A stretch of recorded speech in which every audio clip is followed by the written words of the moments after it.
পরকীয়া নীরবে সম্পর্ক ধ্বংসের পথ। পরকীয়া একটি নীরব অপরাধ যা ধীরে ধীরে একটি সুন্দর সংসারকে ভেঙে দেয়।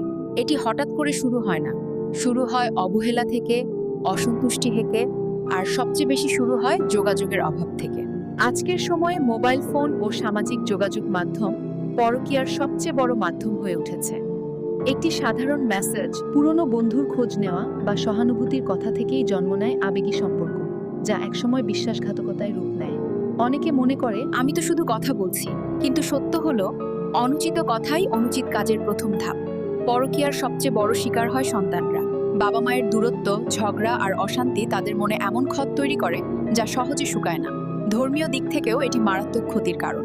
এটি শুধু বিশ্বাস ভাঙে না, বরং পরিবার, সমাজ ও ভবিষ্যৎ প্রজন্মের ওপর গভীর প্রভাব ফেলে। তবে এটার সমাধান আছে নিজেদের মধ্যেই। স্বামী স্ত্রীর মাঝে খোলামেলা কথা, পারস্পরিক সম্মান, সময় দেওয়া এবং আত্মসংযমই পারে একটি সম্পর্ককে টিকিয়ে রাখতে। মনে রাখবেন, পরকীয়া কখনো শান্তি দেয় না।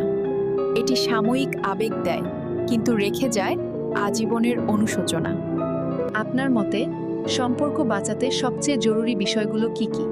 কমেন্ট করে আপনার মতামত জানাতে ভুলবেন না। ধন্যবাদ।